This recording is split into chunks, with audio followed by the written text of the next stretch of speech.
ஆக்சுவலாக நிறைய கடக லக்னத்தில் பிறந்தவர்கள் நிறைய ஃபேமஸ் ஆயிருக்கார்கள். கடகம் அப்படின்னு சொன்னாலே சந்திரன் நமக்கு நினைவுக்கு வரும். ஏன்னா பார்க்கடல் கடையும் பொழுது தோன்றினவரும் சிவபெருமானின் மகுடத்துக்கு பூஷணமாக இருக்கக்கூடிய இந்த ராசி ரொம்ப விசேஷமானது. ஏன்னா நவக்கோள்களில் அதாவது வெளியில ரொம்ப கடுமையாகவும் உள்ள ரொம்ப மென்மையாகவும் ஆட்ரிபியூட்ஸுமே இந்த கடக ராசி இந்த கடக லக்னத்தை சார்ந்தவர்களுக்கு உண்டு. இந்த கடக லக்னத்தில் பிறந்தவர்கள் ரொம்ப உணர்ச்சி மிக்கவர்களாக இருப்பார்கள். அவர்களுக்கு நல்ல ஹை சென்ஸ் ஆஃப் இன்ட்யூஷன் இருக்கும். இந்த வளர்பிறை தேய்பிறை அப்படின்னு சந்திரனுக்கு 2 நிலை இருக்கிற மாதிரி இவர்களுக்குமே 2 நிலை இருக்கும். இவர்களுக்கு கற்பனை வளம் ரொம்ப அதிகமாக இருக்கும். அதே மாதிரி இவர்களுக்கு நினைவாற்றல் மெமரியும் கொஞ்சம் அதிகமாகவே இருக்கும். இது எல்லாத்தையும் நம்ம எடுத்து பார்த்தோம் அப்படின்னா அந்த ஜாதகத்தினுடைய ஒரு வெயிட்டேஜ் நம்ம சொல்லிடலாம். ரொம்ப உன்னதமாக இருக்கக்கூடிய ஜாதகங்கள் எல்லாத்துலேயும் இந்த ஒரு சம்பந்தம் நம்ம கண்டிப்பாக பார்த்துடலாம். கடக லக்னத்தில் ரொம்ப பிறந்து பிரசித்தியானவர்கள். இது பிரசித்தி அப்படின்னு சொல்கிறத விட எல்லாருடைய பூஜை அறையில் இருக்கக்கூடிய அப்பேற்பட்ட உன்னதமான ஒரு ஜாதகம், தெய்வீக ஜாதகம், தெய்வத்தினுடைய ஜாதகமே. இதுவே ஒரு ரோக பிரஷ்னமாக அமைஞ்சுது அப்படின்னா அவர்களுக்கு மனம் சார்ந்த ஏதாவது ஒரு நோய் இருக்கா அப்படின்னு கேட்கலாம். அதே மாதிரி மார்பில் இருக்கக்கூடிய ஆர்கன்ஸ் நோய்கள் சம்பந்தப்பட்ட ஏதாவது.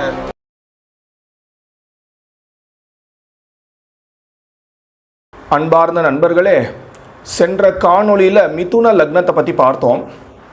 அதோட இந்த காணொளியில் அடுத்த ராசியான கடகத்தை பற்றி பார்க்க போகிறோம். கடகம் அப்படின்னு சொன்னாலே சந்திரன் நமக்கு நினைவுக்கு வரும். ஏன்னா சந்திரனினுடைய ஒரே ராசி இந்த கடக ராசி தான். ததி சங்க துஷாராபம் க்ஷீரோதாரணவ சம்பவம் நமாமி சசினம் சோமம் சம்போஹோ மகுட பூஷணம் அப்படின்னு சந்திரன் மேலே இந்த ஒரு ஸ்லோகம். தயிர் சங்கு அதே மாதிரி பனி மாதிரி வெண்மையாகவும் பார்க்கடல் கடையும் பொழுது தோன்றினவரும் சிவபெருமானின் மகுடத்துக்கு பூஷணமாக இருக்கக்கூடிய சந்திரனை நான் நமஸ்கரிக்கிறேன் அப்படின்னு இந்த ஒரு அழகான ஸ்லோகம்.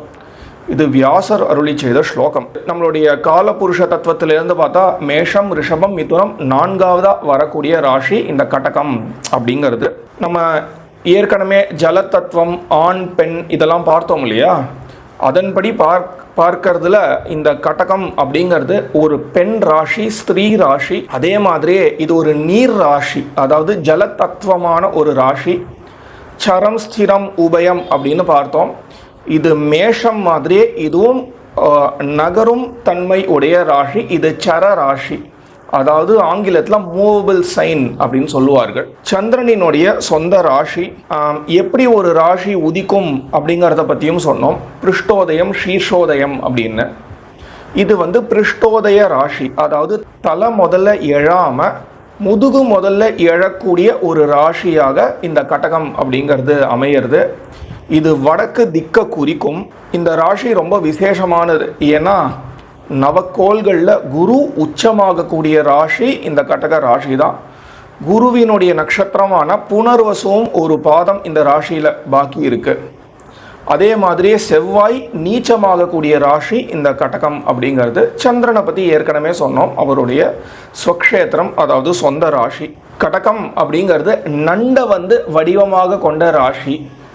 எப்படி நமக்கு இது கிடைக்கிறது அப்படின்னா, பிருஹத் ஜாதகத்தில் வராகமிஹிரர் சில ராசிகளை பற்றி விசேஷமாக அதற்கு ஒரு உருவத்தை கொடுத்து மீதி எல்லாத்துக்குமே ஷேஷாக அப்படின்னா மீதி ஷேஷாக ஸ்வநாம சதிருஷாக மீதி இருக்கக்கூடிய ராசிகள் தன்னுடைய பெயருக்கு தக்க உருவம் உடையது அப்படின்னு சொல்லிடுறார். அதனால இந்த கடகம் அப்படிங்கிறது ஒரு நண்டை தன்னுடைய ஐடென்டிட்டியாக உருவமாக கொண்டது. அதாவது வெளியில் ரொம்ப கடுமையாகவும் உள்ள ரொம்ப மென்மையாகவும் நேராக நடக்காமல் இப்படி சைடுவேஸாக நடக்கக்கூடியதும் தனக்கு பிடிச்சதை எப்படியாவது அடைஞ்சு அதை விட்டே கொடுக்காம இருக்கக்கூடிய அனைத்து ஆட்ரிபியூட்ஸுமே இந்த கடக ராசி இந்த கடக லக்னத்தை சார்ந்தவர்களுக்கு உண்டு. எப்படி ஒரு நண்டு எப்படி நடந்துக்குமோ அது எல்லாமே இந்த லக்னத்தை சார்ந்தவர்களுக்கு உண்டு. அப்படிங்கிறதுனால தான் இதற்கு இந்த ஒரு பெயரே கொடுத்துருக்கார். இந்த கடக லக்னத்தில் பிறந்தவர்கள் ரொம்ப உணர்ச்சி மிக்கவர்களாக இருப்பார்கள். ஏன்னா சந்திரனினுடைய சொந்த ராசியாக இருக்கிறதுனாலையும் மனோகாரகனாக சந்திரனே இருப்பதனால் இது வந்து ராசிநாதன் லக்னாதிபதி 2 பேரும் சந்திரன், அதனால ரொம்ப உணர்ச்சி மிக்கவர்களாக இருப்பார்கள். அவர்களுக்கு நல்ல ஹை சென்ஸ் ஆஃப் இன்ட்யூஷன் இருக்கும். இன்னொருத்தரை பார்த்தா ரொம்ப கருணை கொண்ட ஒரு உள்ளம். தாய் வீடு தாய் நாடு இந்த விஷயத்துலனா ரொம்ப அதிகமான பற்று உடையவர்களாக இருப்பார்கள். அப்புறம் இந்த வளர்பிறை தேய்பிறை அப்படின்னு சந்திரனுக்கு 2 நிலை இருக்கிற மாதிரி இவர்களுக்குமே 2 நிலை இருக்கும். ரொம்ப மூடி பீப்புளாகவும் இருப்பார்கள். இவர்களுக்கு கற்பனை வளம் ரொம்ப அதிகமாக இருக்கும். அதே மாதிரி இவர்களுக்கு நினைவாற்றல் மெமரியும் கொஞ்சம் அதிகமாகவே இருக்கும். பரிவு, பாதுகாப்பு, குடும்பம், உணர்வு, நீர் இந்த மாதிரி இந்த வார்த்தைகள் எல்லாமே கடக லக்னத்தில் இல்லை கடக ராசியாக இருக்கக்கூடியவர்களோட நம்ம அசோசியேட் பண்ணியிருக்கலாம். ரொம்ப முக்கியம் இந்த லக்னத்தில் பிறந்தவர்களுக்கு சந்திரன் அப்படிங்கிற ஒரு கோள். பொதுவாகவே அது ரொம்ப முக்கியமான கோளாக இருந்தாலும் கூட இந்த லக்னத்தில் பிறந்தவர்களுக்கு ரொம்பவே முக்கியமான கோள். அந்த சந்திரன் வளர்பிறையாக இருந்தால் ஒரு மாதிரியும் தேய்பிறையாக இருந்தால் ஒரு மாதிரியும் இவர்களுடைய வாழ்க்கை அமையும். வளர்பிறையாக இருந்தார்கள் அப்படின்னா ரொம்பவே உன்னுத்தர் மேலே அதிகமான பரிவு இது எல்லாமே அதிகமாக இருக்கும். இதுவே கொஞ்சம் தேய்பிறையாக இருந்துடுத்து அப்படின்னா அதற்கு ஏற்ற மாதிரி கொஞ்சம் ப்ரப்போர்ஷனட்டாக குறையும். அதனால் ரொம்ப முக்கியமான கோள் சந்திரன் இந்த லக்னத்தில் பிறந்தவர்களுக்கு. நம்ம வந்து ஒரு லக்னத்துக்குமே இந்த கிரக சேர்க்கைகள் பற்றியும் சொல்லிட்டு இருக்கோம் ஜாதகத்தில். அதன்படி கடக லக்னத்தில் ஒருத்தர் பிறந்து அந்த ரொம்ப ஃபேமஸ் பர்சனாலிட்டிஸ் நிறையா பேருடைய ஜாதகத்தை நம்ம திரட்டி பார்த்தா ஆக்சுவலாக நிறையா கடக லக்னத்தில் பிறந்தவர்கள் நிறைய ஃபேமஸ் ஆகியிருக்கார்கள். அவர்களுடைய ஜாதகத்தெல்லாம் நம்ம எடுத்து நம்ம திரட்டி பார்த்தோம்னா சில காமன் பேட்டர்ன்ஸ் நமக்கு கண்ணுக்கு தென்படும். கடகத்தில் பிறந்து சந்திரன், சூரியன், அதே மாதிரி குரு, செவ்வாய் இந்த 4 கிரகங்களும் ஏதாவது ஒரு விதத்தில் ஒருத்தரோட ஒருத்தர் சம்பந்தப்பட்டார்கள் அப்படின்னா அந்த ஜாதகம் எல்லாமே கொஞ்சம் தனித்துவம் பெற்ற ஜாதகமாக தான் இருக்குது. அதுவும் அவர்கள் இருக்கக்கூடிய ஸ்தானம், அதனுடைய அதிபதி, இவர்கள் இருக்கக்கூடிய நட்சத்திரம் எந்த விதத்தில் ஒருத்தரோட ஒருத்தர் சம்பந்தப்பட்டிருக்கார்கள், எல்லாரும் ஒரே ராசியில் இருக்கார்களா, இது எல்லாத்தையும் வச்சுண்டு மீதி கோள்களுக்கும் இந்த ஒரு கன்ஜங்ஷனுக்கும் ஏதாவது ஒரு சம்பந்தம் இருக்கா, இது எல்லாத்தையும் நம்ம எடுத்து பார்த்தோம் அப்படின்னா அந்த ஜாதகத்தினுடைய ஒரு வெயிட்டேஜ் நம்ம சொல்லிடலாம். ரொம்ப உன்னதமாக இருக்கக்கூடிய ஜாதகங்கள் எல்லாத்துலேயும் இந்த ஒரு சம்பந்தம் நம்ம கண்டிப்பாக பார்த்துடலாம். அதுவும் இந்த கடக லக்னத்தில் பிறந்து குருவும் சுக்கிரனும் ஒன்று சேர்ந்துடவே கூடாது. ஒரு பக்கத்தில் எப்படி கிரகங்கள் சேரணும்னு சொல்கிறேன், இன்னொரு பக்கத்தில் பார்த்தோம் அப்படின்னா குருவும் சுக்கிரனும் சேர்ந்துடக்கூடாது இந்த ஒரு லக்னத்துக்கு. அடுத்தது கடக லக்னத்தை நம்ம முகூர்த்தத்துக்கு நம்ம பரிந்துரைக்கலாமா அப்படின்னா நிறைய காரியங்களுக்கு கடக லக்னத்தை முகூர்த்தத்துக்கு பரிந்துரைக்கலாம். அதற்கு முக்கியமான காரணம் அதில் புஷ்யம் அப்படின்னு ஒரு உன்னதமான ஒரு நட்சத்திரம் இருக்குது. விவாகம் சம்பந்தப்பட்ட காரியங்களை தவிர்த்து மீதி அனைத்து காரியங்களுக்கும் புஷ்ய நட்சத்திரத்தையே நம்ம பரிந்துரைக்கலாம். அது அவ்வளோ ஒரு உன்னதமான நட்சத்திரம். முகூர்த்தம் குறிக்கக்கூடிய விஷயங்களுக்கு ஒண்டி சொல்கிறேன். ஒரு ஜாதகத்தில் ஒருத்தருடைய சந்திரன் புஷ்யத்தில் இருக்கிறது இல்லை அவர் புஷ்ய நட்சத்திரமாக இருக்கிறது அப்படிங்கிறது வேற. முகூர்த்தம் குறிக்கும் பொழுது அந்த ஒரு சந்திரன் புஷ்ய நட்சத்திரத்தில் இருக்கிறது அப்படிங்கிறது வேற. பொதுவாக புஷ்யத்தில் ஆரம்பிக்கக்கூடிய எந்த ஒரு காரியமே ரொம்ப நன்னா வளரும் அப்படின்னு நம்ம பார்க்கலாம். ஏன் அவ்வளவு தூரம் போகணும்? இப்போ ஒரு யுத்தம் ஒன்று நடந்துட்டுருக்கேன், உலகத்தை போட்டு 2 ஆக்கின்னு இருக்கேன். அந்த ஒரு யுத்தம் கூட if my memory serves me right, it started on a Saturday. அதாவது சனியினுடைய நாளில் வாரத்தில் புஷ்ய நட்சத்திரம், புஷ்யம் அப்படிங்கிறது சனியினுடைய ஒரு நட்சத்திரம் தான். புஷ்யத்தில் தான் ஆரம்பித்ததும் கூட. இப்போ இன்னும் பாருங்க, இப்போ முடிஞ்சிருங்கிறா, அப்போ முடிஞ்சிருங்கிறா, நேற்றுக்கு முடிஞ்சிருங்கிறா, ஆனால் ஒன்றும் முடியாமல் அப்படி இழுத்துட்டே இருக்குது பாருங்கள். இதுதான் ஒரு எந்த ஒரு காரியமாக இருந்தால் என்ன, எதற்குமே ஆரம்பத்தோடைய ஒரு சமயம் சரியாக அமைஞ்சுடுத்து அப்படின்னா அந்த காரியம் மேலும் மேலும் ஓங்கி நடக்கும் அப்படிங்கிறது ஒரு ஜோதிட விதி. அதன்படி இந்த புஷ்ய நட்சத்திரத்தில் கடக லக்னமாக அமைஞ்சு அதுவும் அந்த லக்னாதிபதி இல்லை அந்த சந்திரன் அவர் புஷ்யத்திலும் இருந்துட்டார் அப்படின்னா பல காரியங்கள் நம்ம அந்த ஒரு லக்னத்தை நம்ம பரிந்துரைக்கலாம். அதை தவிர்த்து இது ஒரு சரராசியாக இருக்கிறதுனால மாற்றக்கூடிய எல்லா காரியங்கள் யாத்திரையாக கிளம்புறது இது எல்லாத்துக்குமே நம்ம கடக லக்னத்தை பரிந்துரைக்கலாம். மேலும் இந்த கிணறு வெட்டணும், போர் போடணும், ஜலம் சம்பந்தப்பட்ட பல விஷயங்களுக்கு கடக லக்னத்தை பரிந்துரைக்கலாம். பொதுவாகவே நான் ஒன்று கவனிச்சிருக்கேன், எல்லா காரியத்துக்குமே பொதுவாக கடக லக்னத்தை சொல்கிறது அப்படிங்கிறது வழக்கம். ஏன்னா அது ரொம்ப உன்னதமான லக்னமாக அமைஞ்சதுனால ஒன்று தான் ரொம்ப முக்கியம். இந்த லக்னத்தை எந்தெந்த கிரகங்கள் பார்க்கறா சம்மந்தப்படுறார்கள். அதுக்கப்புறம் சந்திரன் அது வளர்பிறை சந்திரனாக தான் இருக்கணும், தேய்பிரையாக இருக்கக்கூடாது. முகூர்த்தம் நம்ம குறிக்கிறோம் அப்படின்னா அப்படியே தேய்பிரையாக இருந்தால் ரொம்ப எக்ஸப்ஷனலாக இருக்கலாம். அதுவும் பஞ்சமி திதியை தாண்டக்கூடாது.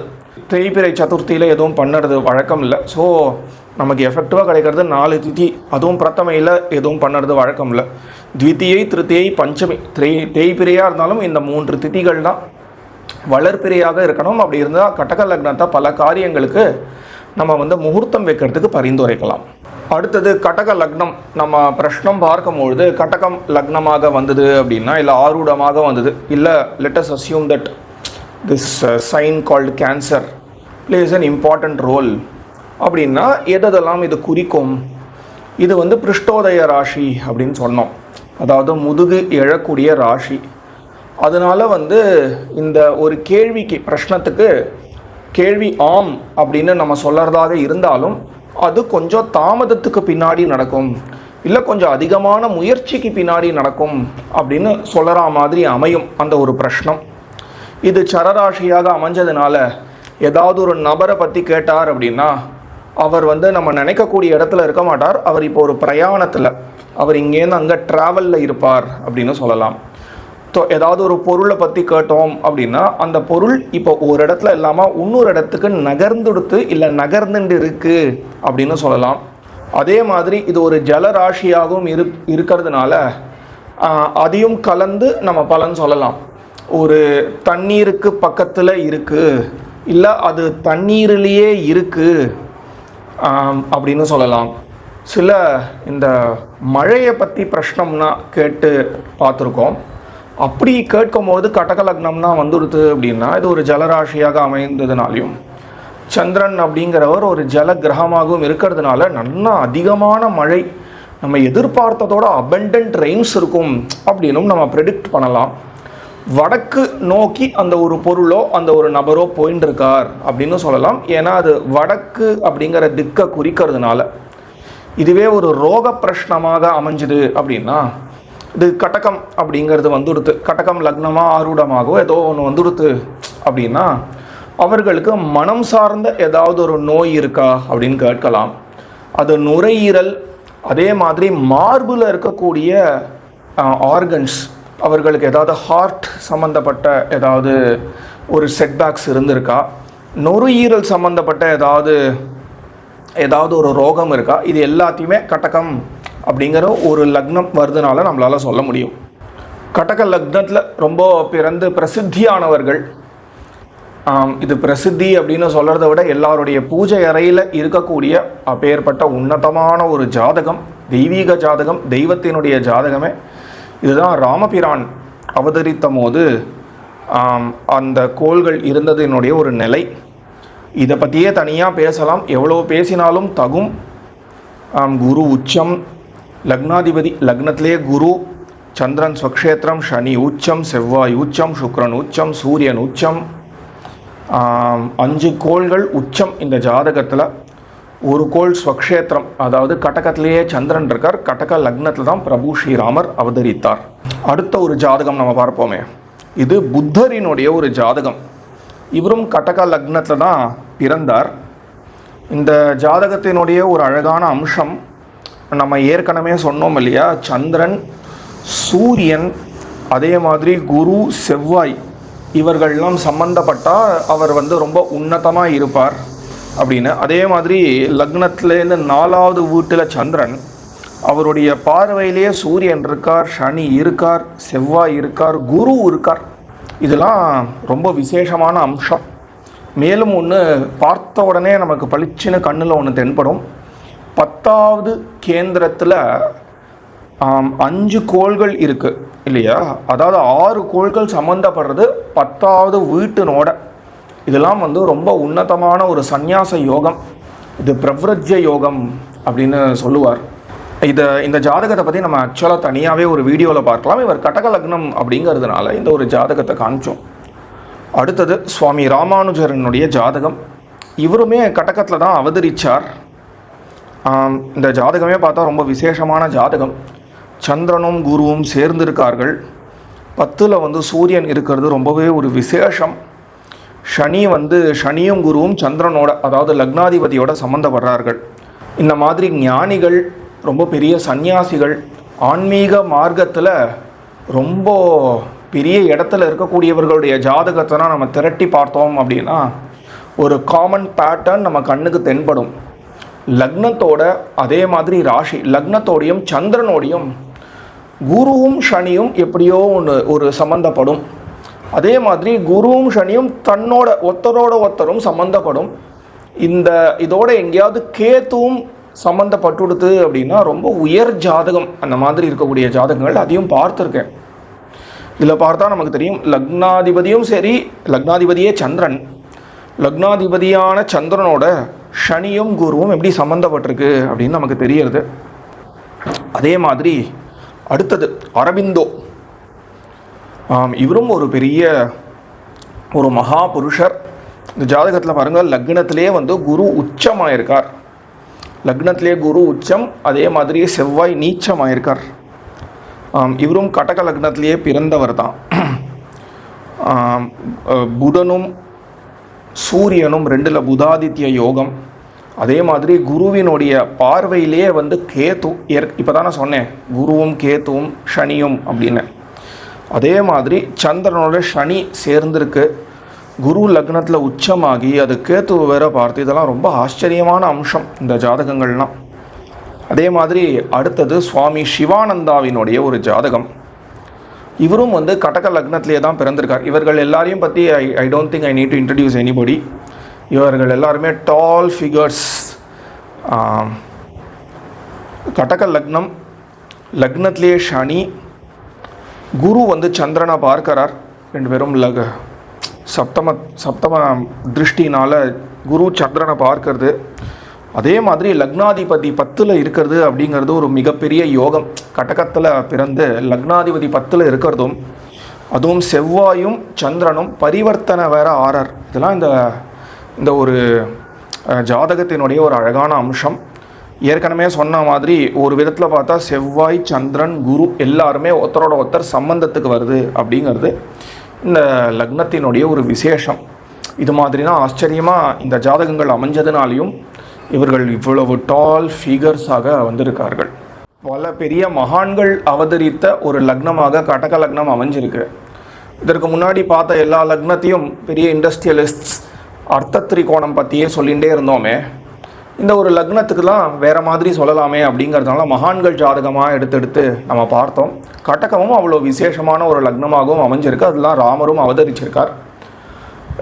அடுத்த காணொளியில் நம்ம சிம்ம லக்னத்தினுடைய விசேஷங்களை பற்றி பார்க்கலாம். வணக்கம்.